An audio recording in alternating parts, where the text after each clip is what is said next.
Welcome back, basketball fans, to another massive, deeply comprehensive update on the state of Philippine basketball. If you have been anywhere near social media, the sports pages, or the local neighborhood courts over the past few weeks, you know that the atmosphere surrounding Gilas Pilipinas has been absolutely electric, and not necessarily in a positive way. The fan base is reeling, the critics are sharpening their knives, and right in the center of this absolute maelstrom of public opinion stands the most decorated coach in Philippine basketball history, Coach Tim Cone. Today, we are unpacking a headline that has sent shockwaves through the Gilas community, a statement that defines the current era of our national team. The headline we are dissecting today is, Coach Tim Cone says hard-headed, Kai Sotto will not slow the movement, the glass is going down. This is not just a passing comment. This is a foundational declaration of basketball philosophy, a defensive stance against a tidal wave of public pressure, and a profound look into the tactical adjustments of a team missing its towering centerpiece. To truly understand the gravity of these statements, we must first set the stage and look back at the harrowing journey Gilas Pilipinas has recently endured. The team went through an absolute gauntlet, a grueling schedule that tested not just their tactical execution, but their physical endurance, their mental fortitude, and their sheer willpower. We are talking about a devastating stretch of games where the national squad suffered a stunning string of defeats. They faced an incredibly taxing road trip during the FIBA Asia Cup qualifiers, and the results were, frankly, a bitter pill to swallow for a nation that breathes basketball. Gilas took a heavy 75-54 beating from a Lebanon squad that was even missing its primary weapon, Wael Arakji. They were dismantled by Egypt, 86-55, in a Doha tournament that left the team visibly exhausted. The nightmare continued with a heartbreaking 91-84 loss to a revamped Chinese Taipei team, and culminated in a completely lopsided 87-70 defeat at the hands of the tall, physical, and relentless New Zealand Tall Blacks. 4 agonizing losses. For games where the vulnerabilities of the team were exposed for the entire world, and more importantly, the deeply passionate Filipino fanbase, to see. When a team that recently conquered the Asian Games and shocked the world by defeating Latvia suddenly looks tired, disjointed, and thoroughly outplayed, the public reaction is swift and merciless. The clamor immediately began. Fans, analysts, and armchair coaches alike flooded the internet with a singular, desperate demand: expand the pool. Bring in new blood. Call up the reserves. Find another big man. Do something, do anything, to stop the bleeding. The Gilas pool, famously kept intentionally lean at 12 to 15 core players by Coach Tim Cone, suddenly looked incredibly fragile, especially with the catastrophic absence of our 7'3" prodigy, Kai Sotto, who was tragically ruled out for the rest of the year due to a devastating ACL tear. The narrative was written almost instantly by the public. The small pool is a failure, the team is too small, and the coach is refusing to adapt. But then came the response. Coach Tim Cone, a man who has won countless championships by sticking to his meticulously crafted systems, stepped in front of the microphones and delivered a message that was both starkly honest and fiercely unapologetic. He addressed the calls for expansion directly, and he did not mince words. He acknowledged the public anger. He acknowledged the frustration. And then, he used a phrase that immediately became the defining quote of this FIBA cycle. He said, and I quote, "We came in with a program, and we're going to stick to that program as much as we can. We're not going to be too hard-headed about it, or I guess that's the way I'm being described at this point, being hard-headed." Let those words sink in for a moment. Coach Tim Cone is openly embracing the label of being hard-headed. But he is not doing it out of arrogance. He is doing it out of a deep, unwavering conviction in his methodology.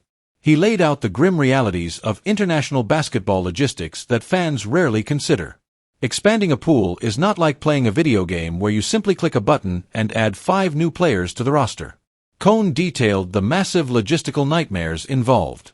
He spoke about the stringent financial budgets, the complex travel arrangements, and, most crucially, the absolute scarcity of practice time. To bring in new players means taking steps backward in team chemistry. It means reteaching the incredibly complex intricacies of the triangle offense. He pointed out the struggles of integrating a brilliant player like A.J. Edu, admitting that the coaching staff spent so much time trying to teach him the offensive system that they neglected his integration into the defensive schemes, leading to further breakdowns on the floor.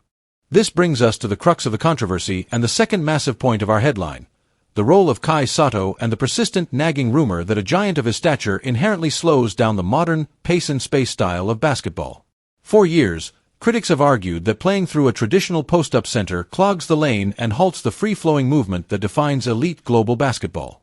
But Tim Cone is shutting that narrative down completely. The absence of Kai Sotto did not miraculously speed up the Gilas offense into a beautiful, unstoppable fast break machine. Instead, it exposed a glaring lack of a central hub. Cone's system relies on smart, high IQ big men who can read the defense, execute dribble handoffs, and pass out of double teams. The assertion that Kai Sotto will not slow the movement is a massive vote of confidence in the young center's basketball intelligence. It is a declaration that Kai is not a relic of a bygone era of slow, plodding basketball, but rather a vital, dynamic facilitator who actually enables the offensive movement to flourish by drawing defenders and finding the open man. And finally, we arrive at the most alarming symptom of this current crisis, the phrase that should terrify any basketball purist: the glass is going down. This is the stark, undeniable reality of playing without a 7'3" anchor in the middle. Against New Zealand, against Chinese Taipei, against Lebanon, the Gilas Pilipinas squad was bullied, battered, and utterly dominated on the rebounding glass. The glass is going down means the fundamental ability to end a defensive possession by securing the rebound has collapsed. It means giving up soul-crushing second-chance points. It means that all the beautiful perimeter defense in the world is completely useless if the opposing team simply grabs the offensive rebound and scores anyway. Without Kai Sotto, the rebounding numbers have plummeted, and Tim Cone is acutely aware that this is a mathematical deficit that is incredibly difficult to overcome with sheer hustle alone. So, here we stand at a monumental crossroads for the Gilas Pilipinas program. On one side, a passionate, demanding fanbase calling for sweeping changes and fresh faces. On the other side, a legendary, resolute coach owning the label of being hard-headed, defending his incredibly tight roster, defending the modern viability of his injured superstar center, and desperately trying to patch up a leaking defense that is hemorrhaging points on the rebounding glass. This is not just a story about a few lost basketball games. This is a story about philosophical warfare, the brutal realities of international sports logistics, and the agonizing wait for the return of a generational talent.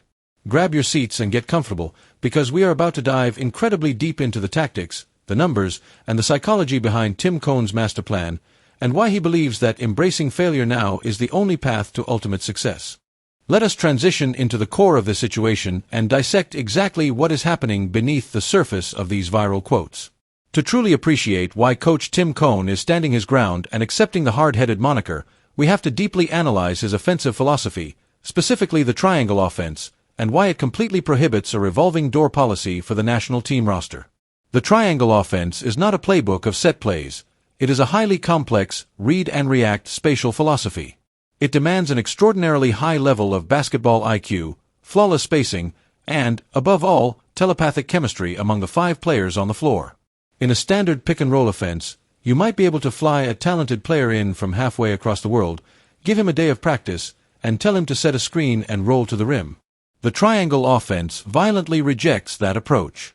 Every single pass triggers a multitude of potential actions based strictly on how the defense reacts. The players must instinctively know whether to cut, clear out, post up, or spot up based on subtle shifts in the opponent's defensive alignment. When fans scream for Tim Cone to simply add 5 more standout players from the PBA or the collegiate ranks to the Gilas pool to provide a spark, they are fundamentally misunderstanding the architectural integrity of the program he is building. Cone has explicitly stated that his goal is not to have an all-star team of individual talent. His goal is to build a cohesive, singular organism that operates flawlessly under extreme international pressure. He noted the profound difficulties with A.J. Edu as a prime example. Edu is a phenomenal talent, an incredible defender, and a willing learner. Yet, Cone admitted that the coaching staff practically short-circuited the team's defensive cohesion because they had to pour so many hours of limited practice time just into getting Edu to understand the spacing and timing of the triangle on offense. If integrating one incredibly smart, dedicated player causes structural delays, imagine the absolute chaos of integrating 5 or 6 new players in the middle of a brutal FIBA qualifying window. This is the very essence of Cone's hard-headedness. He is calculating the risk-to-reward ratio. To him, the temporary pain of losing games due to a depleted, exhausted roster is significantly less damaging to the long-term goal than the permanent damage of diluting the system's chemistry by constantly shuffling players in and out. He stated, "We came in with an idea, and we're not going to change it at the first sign of panic." This is a coach who has weathered decades of criticism in the PBA, only to routinely lift championship trophies when the dust settles. He knows that international basketball is not won by the deepest bench. It is won by the most connected starting five and a bench that seamlessly understands its supporting role. The finances, the travel, the logistics, these are all valid constraints, but the primary constraint is mental bandwidth. There is simply not enough time to teach the triangle to a constantly expanding group of men who spend 90% of their year playing in completely different systems for their mother clubs.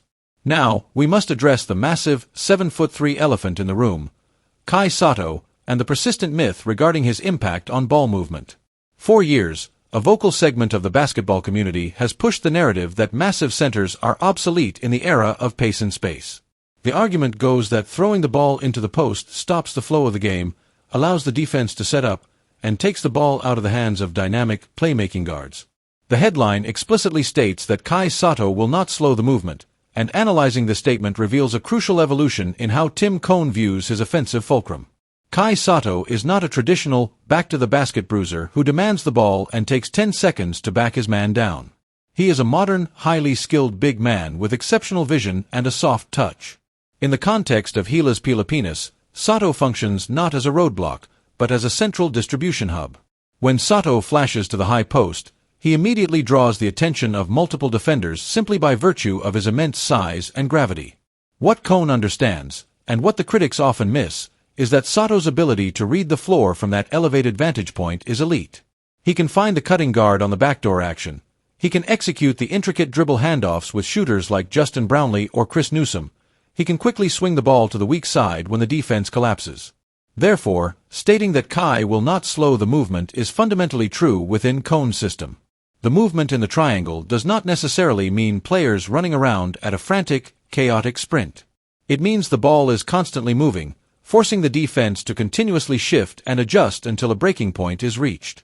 Sotto's presence facilitates that precise ball movement. Without him during this recent disastrous window, we saw a Gilas offense that frequently devolved into isolation plays, forced jump shots, and stagnant perimeter passing because they lacked that central post presence to anchor the defense and create those highly profitable cutting angles. The offense actually looked significantly slower, more labored, and infinitely more predictable without the big man in the middle.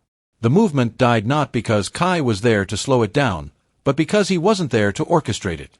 This seamlessly leads us to the final, most devastating aspect of the current Gilas predicament, highlighted by the phrase, "the glass is going down." Rebounding is often considered a matter of pure effort, grit, and positioning. But at the highest levels of international basketball, when you are facing the sheer physical mass of teams like New Zealand or the athletic length of Middle Eastern squads, rebounding becomes a brutal game of mathematics and physics. When you lose a player who stands 7 feet, 3 inches tall and possesses a massive wingspan, you are not just losing a scorer, you are losing a massive area of spatial control under the basket. The analytics from the recent window paint a terrifying picture. Gilas Pilipinas was routinely demolished on both the offensive and defensive glass. The defensive rebounding percentage plummeted, meaning opposing teams were missing shots but simply outmuscling the undersized Filipino forwards to grab the ball back, resulting in backbreaking second-chance points. When you expend massive amounts of energy playing scrambling, trapping perimeter defense, only to force a missed shot and then lose the rebound, it demoralizes the team. It drains the life out of the players. The glass is going down means the structural foundation of the defense has eroded. You can try to compensate. You can ask June Mar Fajardo to play heavier minutes, but he is facing double teams and immense physical wear and tear.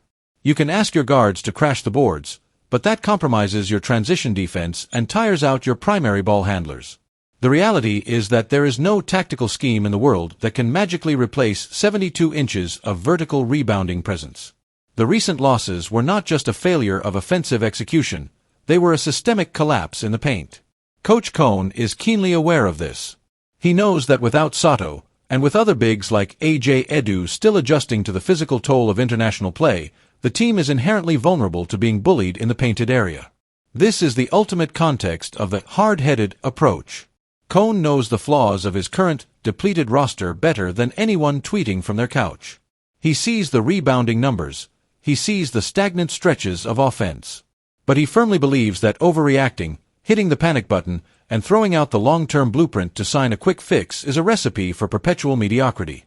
He is choosing to absorb these brutal losses, to let the team feel the sting of failure, because he believes that the crucible of adversity will forge a much stronger unit when the roster is finally healthy. He famously stated, "You don't learn from success, you learn from failure." We're not going to be great all the time, and that's just an impossible thing to do. But we can be better than what we were.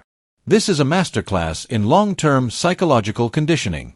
He is teaching his players not to fracture under pressure, not to look for excuses in the form of roster changes, but to look inward, improve their execution, and weather the storm until their full arsenal is restored. As we wrap up this incredibly deep dive into the current state of Gilas Pilipinas, the words of Coach Tim Cohn continue to resonate with a heavy, uncompromising truth. We are witnessing a monumental test of patience for a basketball nation that is famously impatient. The headlines scream about stubbornness, the critics point to the painful box scores, and the anxiety regarding the upcoming FIBA Asia Cup in Saudi Arabia is palpable. However, when we strip away the emotional reactions and look at the cold, hard mechanics of program building, a clear, albeit difficult, picture emerges. Coach Tim Cohn has embraced the title of being hard-headed, not as a flaw, but as a necessary shield to protect the integrity of his vision.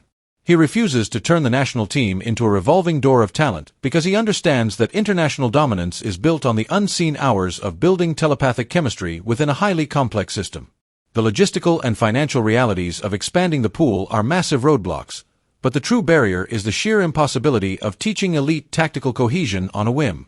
Furthermore, we have thoroughly debunked the flawed narratives surrounding Kai Sotto. He is not the anchor that sinks the ship of ball movement. He is the lighthouse that guides it. His towering presence, combined with his elite passing ability and basketball IQ, is exactly what makes the triangle offense hum at peak efficiency. The absolute devastation we witnessed on the rebounding glass during this recent FIBA window is the clearest, most painful evidence of his value.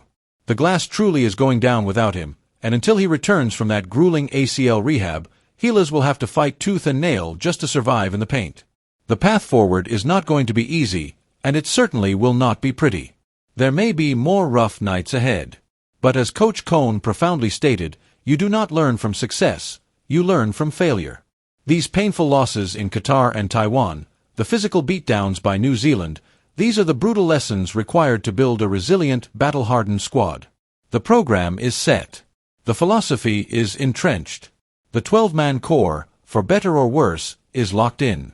So, I ask you, the fans, the lifeblood of Philippine basketball, can you endure the growing pains? Can you look past the immediate frustration and see the long-term architecture that Tim Cohn is trying to construct? Are you willing to trust the process of a coach who has proven time and time again that his hard-headed dedication to the system ultimately yields championships? Sound off in the comments below. Let me know your deepest thoughts on the triangle offense, the rebounding crisis, and the eventual return of Kai Sotto. This is a crucial moment for Gilas Pilipinas, and the whole world is watching to see how they respond to the adversity. Thank you for joining me on this incredibly detailed breakdown. Keep the faith, keep supporting the national team, and until next time, keep watching the game we all love.